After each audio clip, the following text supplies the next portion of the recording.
Hi, folks. My name is Girish Bally, the host for Back to Basics, another Back to Basics for another week.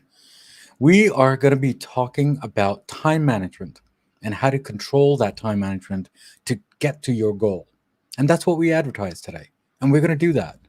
We're also going to be talking about his book and what is his journey about his book and why is it so damn important about that book for his life.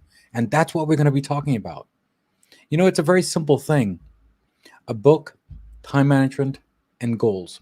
Those are the words that we'll be using today in this episode. And we're going to go and invite Mark to this episode. And Mark, how are you? And thanks for coming to Back to Basics. Well, thanks for having me. I appreciate it. Absolutely. So before we get into the basics of the time management, your book, and all the stuff, crazy stuff that we're going to talk about today, what does Back to Basic mean to you? So that's a wonderful question because it's very much in line with Alchemy for Life, which is sort of getting back to basics is basically getting back to the foundations of things. And you can go and get really highly lofty with your goals and all that stuff, but if you don't have a good foundation, if you don't know the basics, then you don't have anything to stand on. Yeah, I totally agree with that. I mean, that is why I brought you into this show with a very simple thing and a basic thing in your life and absolutely in my life too. So thank you again, Mark, for coming here and making this day brighter for both of us. You know, let's talk about time management. Do you think before COVID and after COVID, do you think that we have learned our lessons on time management? Or do you think that we're still learning? Well, I think what happens and what ended up for me to be the basis of Alchemy for Life is that people forget that really life is made of three things. And so this is where I'm coming from. So to me, life is made of three things: time, energy, and resources. No matter what you're doing, you're spending at least two of those, and you may be getting one of those back. If you go to work, you're giving them your time and your energy, and they give you resources. You may go to your kid's football game and you're spending time. And if you don't want to be there, you're spending energy. But if you do want to be there, you're getting energy. And you may not be spending much in the way of resources. But when people look at time management strictly from the position of time, they're missing those two elements. And I'll give you a quick example. And then I'll answer your question because I know I'm sort of not answering that. So No, I no, you're apologize. totally fine. Go for it. Go for it, Mark. But when, for example, there was someone I was helping that um, wanted to play the piano, and she couldn't play the piano even though we had found the time to do it because she didn't have the energy. And it's just like when people want to write a book. They want to write a book and they sit down and they just don't have the mental energy to do it. They're so drained from their job that they have 2 hours, but they stare at mindless TV. They watch The Bachelor and things like that because their mind says, I'm done. They drained me for 9 hours at my job. So instead of managing that thing they want to do, we have to manage the job and go, well, we kind of need to stop draining you so that you actually have the energy left, because energy takes a lot of forms. So when it comes to COVID and sort of the post-COVID world and what we have learned from that, I do think that people have learned that. I think they learned a bit more about work-life balance because life was right in their face versus they could get in a car and leave and they could visually say, oh, I'm in a different environment. This is where I work. But then life was in their face at home because it didn't matter where they worked. They just had to work. So now it turned into, my kids are here and I can hear them and I'm aware of all that other stuff while I'm trying to work. So it made people a little bit more aware of something that they could kind of block out and just go to work, if you will. I think that one of the positive things that's happened from that. One of the other positive things I think is also that people understood that there were different ways to do things. And I'm all about that. I'm all about cheating and finding ways to do something more efficiently and better and so on and so forth. So if you can find a better way to do something, if you can do what you need to do in 10 minutes versus 45 minutes, more power to you. But then there's a lot of people. Thank you so much, Mark, for answering that. But there's a lot of people around us who struggle with time management, and they're always running late. Hmm. Do you think? Let me think about this for a second. Do you think you're respecting the other person by waiting that long, or do you think that you're disrespecting that person? Because there are two different scenarios here. So explain that if you don't mind. So my take on people who are late. If you've ever read the 5 love languages, my one of my love languages is quality time. So it's very, obviously I'm the time person because, I'm all about time, energy, and resources. My love language is quality time. So it's really important to me. And when someone's late, they're saying their time is more important than your time, period, regardless of what excuses they give and so forth. Now, mind you, obviously, if they get stuck in traffic, or if there's a horrible crash or some bizarre thing happens or something happens to a family member or whatever, that's fine. I'm not talking about those particular instances. I'm talking about someone who's a sort of a serial latest. There's somebody who's late all the time. And that's because they know you'll put up with it, and you shouldn't, because we all have our own life and it's all synchronized with 27 other things and people. When that person sort of knocks into us and makes us late, it makes other people late too. Just like I'm sure you have lots of things going on in your life before and after this broadcast, and that if I were to be late and things, I would take away from you, I would take away from your audience, I would take away from where you need to be afterwards and so forth. So I think it's disrespectful, period. And I think it's just getting back to basics. You're taking the basics away by not being on time. If you can't get that right, you can't pile anything on top of that foundation. Yeah, I totally agree with that. Let me throw you another scenario if that's okay. There's a person that I know, and he's an author, and we've talked many, many times offline, and we're good friends. Mhm. There was a scenario that he told me when he was much younger. Um, he applied for a job, Okay. and he needed a job, and the employer, meaning the boss or the interviewee, he actually showed up late. So he showed up almost 30 minutes late, and he still waited regardless, right? Mhm. But when he came and he says that I think I'm ready now, he actually said I don't have time. So, and then he just walked away. Okay, so that interview never really happened. Mhm. But what really happened is that employer called him, and he called him saying that you got the job. And he says that he didn't do anything. He says, well, the reason why I'm hiring you is because you're respecting time and you just walked away. Mhm. And guess what happened at the end? He didn't take the job because he still feels that that's more of a sorry than versus acknowledging that he waited.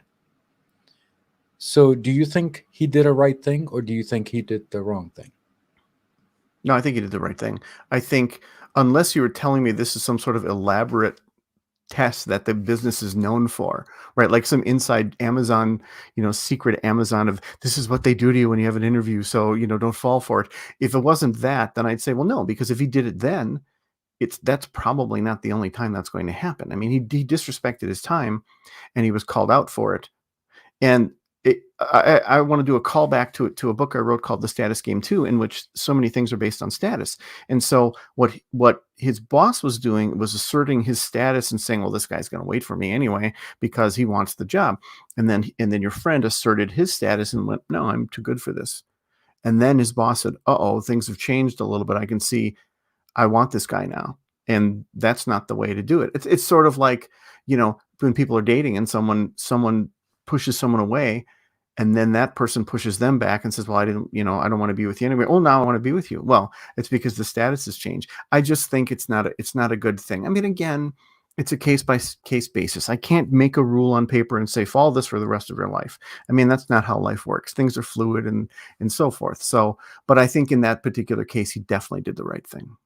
Yeah, thank you again. I mean, every case, I want everyone to know that this is just one case. I mean, there are other cases, and you have to put your pros and cons to it. Right. Yes, he was looking for a job. Yes, he didn't have any salary going on at that time, so he was looking desperately. But I think he felt that salary comes secondary versus respect. So I think that's his scenario. Your scenario might be different. So I just want to make sure that everyone follows that. And just like what Mark said, every scenario is a little different. Right. Mark, thank you again for coming on the show. So let me ask you this here: the books that you have written, how did that whole journey started? Do you think the storyline came first and the idea came first, or did the title come first? I mean, what really triggered you to start this whole process? Well, yeah, I have a very specific answer. I'm really so glad you asked that because I had written 4 personal productivity books, or I'm supposed to call them personal productivity, but you and I call them self-help books, that sort of thing. So I'd written nonfiction books and I was getting really good at that, hierarchically organizing thoughts and so forth. And I took a break because I needed the market. I needed to, and so forth. And I was actually publishing a lot of books in a very short period of time. And I couldn't help myself. But so I took a walk in a cemetery near my house, which I like to walk there. It's kind of like a park with dead people, that sort of thing. And I heard voices. And I don't mean like crazy hoo-hoo voices. I mean, I just heard a conversation. And the conversation was so fascinating to me by 2 people that I was like, yeah, okay, let's go. And I kept it going in my brain. And I thought, okay, well, this would make the coolest movie. Like, I wish there was a movie that this conversation was in. I wish this end was in a movie. And then I was kind of sad. Like, I'm like, well, there's never going to be that movie. And then I thought, oh my God, I need to write this at some point. And so then I started to sort of work on a poem for some reason. Like I just started to hear like a poem, like almost a medieval poem. And I ran home and I wrote this poem, 5 minutes. I write this big long poem. And I looked at it and I thought, okay, that's the outline of the book. I guess I'm writing this epic sci-fi fantasy kind of thing. And so that was the genesis of this book. And it was the bizarrest thing for me. Like it was so strong. And I had this mission. I was on a quest. I just had to do this. And this was a good sized book. It's like 410 pages. It's not a tiny book. And and so I wrote the book and thought, wow. And so to answer your question, the outline and the for the book came and the title sort of popped into my head too about the book because of the subject matter. It was very intimate into it. And that's the sword and the sunflower. And that is actually what this fiction I'm talking about was. And that was the genesis of the book. And then when I got done with the book, even though it is an ending, I was only halfway done with the poem. And I thought, well, I guess I have to keep going. And so I ended up writing the second part, if you will, or the epic conclusion to this, which then truly finishes off the poem. But I guess I have to tell you, I was terrified because there was something about the process of writing this book that made so much sense to me, even though I hadn't really delved that deeply into fiction before. I had written some stories in the past and so forth. But when I wrote this, I thought, I can't do this again. This is like lightning striking. This was a one-time thing and I need to give up. And I was 2 chapters into the second book and I was like, wow, I'm back. This is the way it felt for the other one. I'm back with these characters and it was such a cool thing. So that's basically the way that happened. And now I'm on the 3rd book of that. I released that a few months ago. It's actually the prequel. So it's a duet or duology of 2 books. And then it's the 3rd book, which is actually a prequel to those 2 books. So that's my foray into fiction. Okay, so thank you again for that. So it seems like it was not the story or the title. I think it was the poem that it came out first, from what I'm Right. understanding. So Right. thank you again. And one of the books was 400 pages, 400 plus pages. So did you think that it was too long, or do you think that you should divide that, or do you think people appreciate that length? What are your thoughts on that? No, those are wonderful questions. And in fact, they went through my mind because I'm writing this book and having written only shorter stories. And the largest book I'd written was about 50,000, 60,000 words. We're up in the 90s, 90,000, 96,000 words, I think it was. And so my editor told me, she said, Mark, this book is going to be as long as it needs to. Stop worrying about how long or short it is. Just tell the story. And that was empowering. That I thought, okay. And that was it. And the interesting thing about it is both books are about 400 or so pages each. I mean, one's 455, I think, but who's counting? When there are these bookstagrammers who've reviewing my books and so forth, and there's some of them are such wonderful people, and they devour these books in like 3 days or sometimes 2 days, and I'm shocked. I'm thinking, well, they're skimming it, but they're not. They just devour these books, and I see my books stacked up to some of the other books, and my books are actually smaller. And I'm just stunned at that these books are so long. So the length of the book, and that's what I would say to writers is your story is as long as it needs to be. Do you have to get to the point? Do you have to make sure that your plot moves and your tone is set properly and all that other stuff? Yes, but um, the length of the book is really going to be determined by the story, not by you, which is weird. Yeah, thank you again. I think you made it very clear that I don't think the length of the book matters. When I say length, I mean pages. I Right, think it right, matters to tell the story how it is. I think just like what your publisher said. right. Um, so I want to make sure the reason why I'm asking is because I'm pretty sure there's a lot of, writers out there listening to us want to understand that what is the length of the book, and usually there's no right answer. I mean, you just have to tell the story, whatever the story Well, is. yeah, and that's sort of okay. So that kind of breaks down. There's a fork in the road. There's short stories, and then there's novels. And novels are typically seen as being, I think it's 50,000 words or more, or something like that, or Yeah, is it that's correct. 80, something Yep. like that. Um, you may have a short story on your hands, and people, when they start writing, they think, well, I'll do the easy thing, I'll write a short story. But the odd thing is, for a lot of people, the short story is actually the harder thing to write, because you have to be so concise in what you're doing. And the same thing is true for a screenplay. I mean, screenplays are basically, what is it, 100 and something, 100 to 120 pages or so, representing about 2 hours. Those are much shorter than a novel, and your brain has to adjust to that sort of thing. So yes, it depends what you want to convey. I tend to really enjoy character-driven stories because I think it's all about people. I mean, look at you and I. We're just sitting in a box. There's no explosions going on behind either one of us or anything. We're not moving. We're not running from the bad guys. We're talking, and I'd like to think, at least, that this is very interesting. And it's conversation. Conversation is what drives emotions. Conversation is what allows us to connect with the characters and so forth. And so I think you can have two people sitting in a booth talking the entire time for a book, and it could be interesting. Uh, and you can have all the action in the world, but if you can't relate to the people in there and you don't care about them, it doesn't matter. So I think, let the characters drive your book, but you still have to manage that. Yeah, of course, of course. Mark, I'm gonna go and ask you this question, but I think I have a feeling what the answer is gonna be, Mhm. because the way you're talking and talking about the characters in the book. Do you think that your book is a TV show or a movie? So, not that I've given that a lot of thought, but the duet would be two movies. So Sword and the Sunflower would be a movie, Amira would be a movie, and then Upside Down would be about a 5-season Netflix.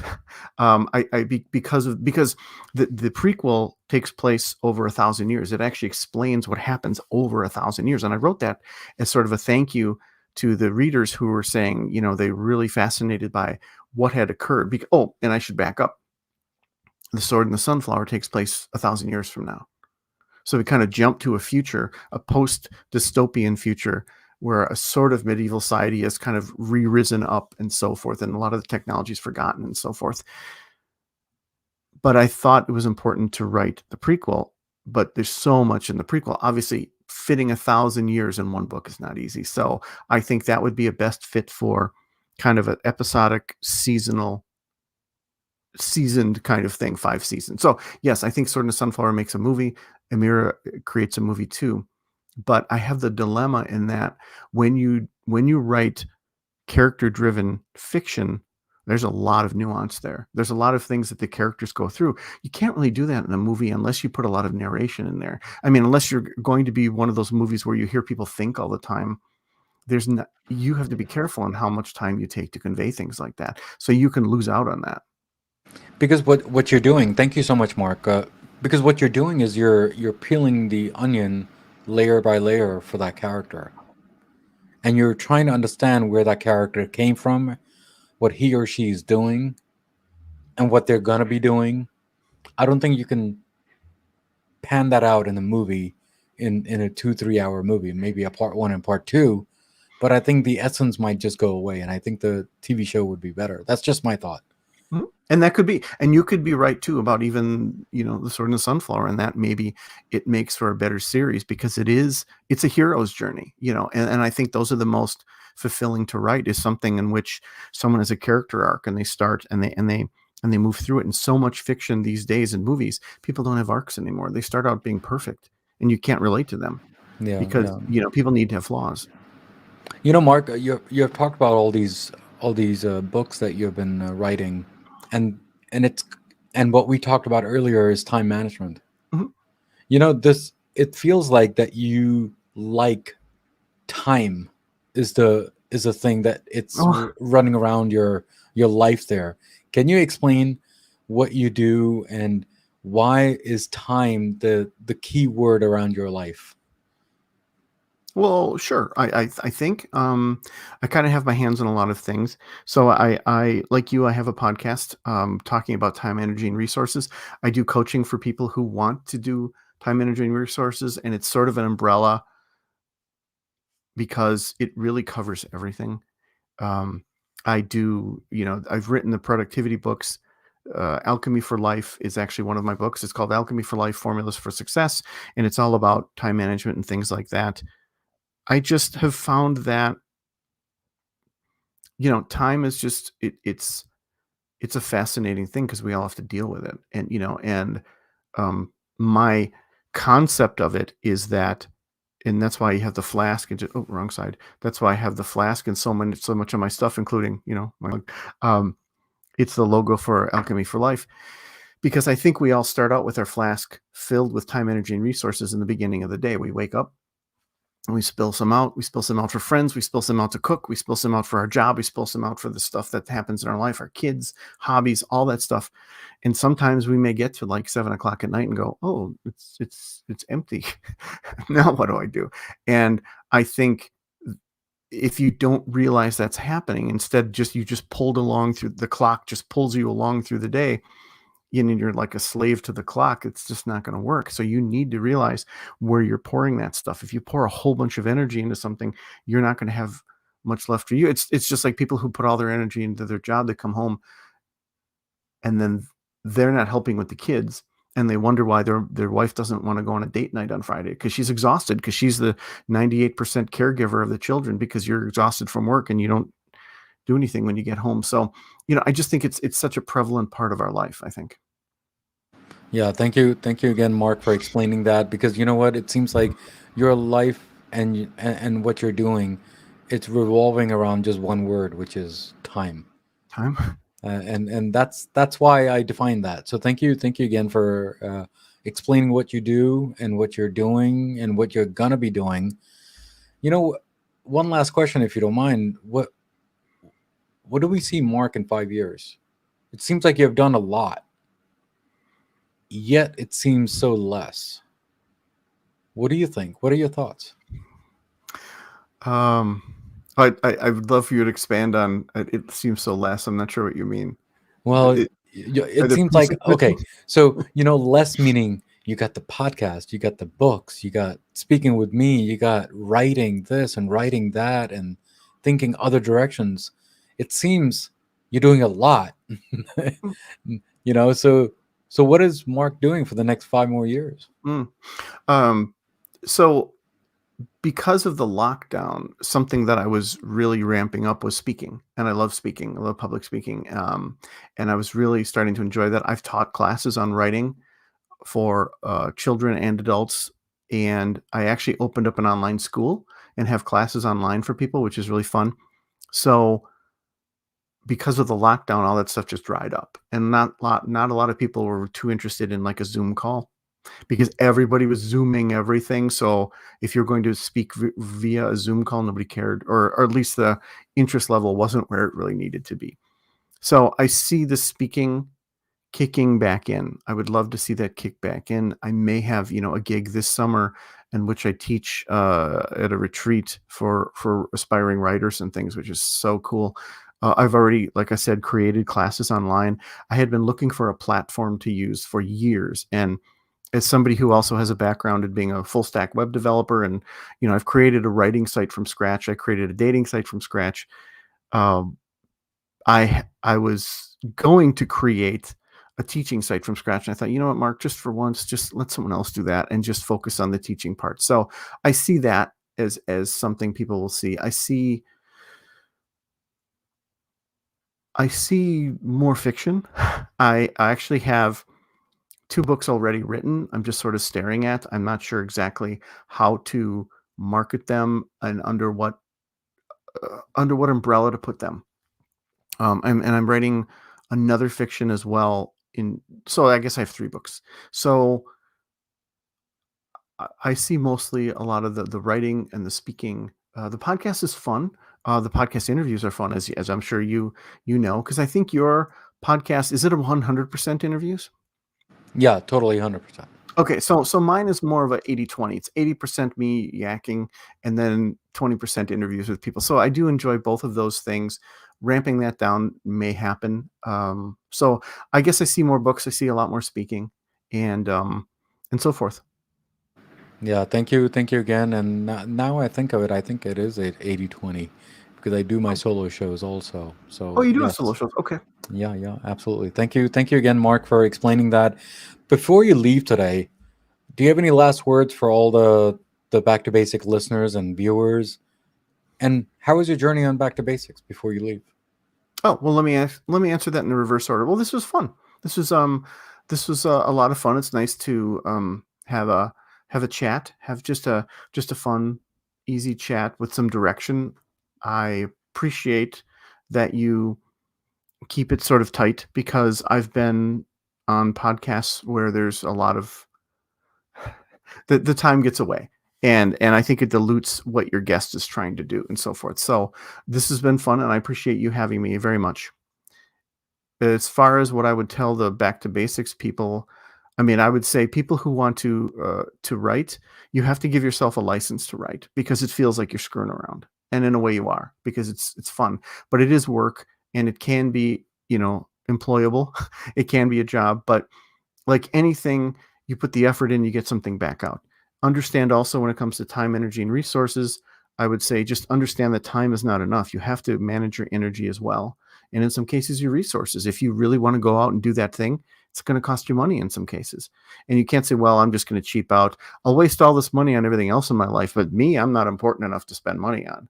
So we do that to ourselves all the time. And that's where the terms like self-love and self-care come from because we really don't do that enough. So I guess that's what I would say, and hopefully there's some links to my stuff for people to look at. If they want to look at the time management stuff for the podcast, it's Alchemy for Life. There's no it's just Alchemy for Life, and they can get the podcast there. I've had some interesting interviews, and then as far as all my other stuff, you can just go to markbradford.org and you'll get my books and all the other goodies that I'm involved in. And they're all available on Amazon and audiobooks and Kindle and so on and so forth.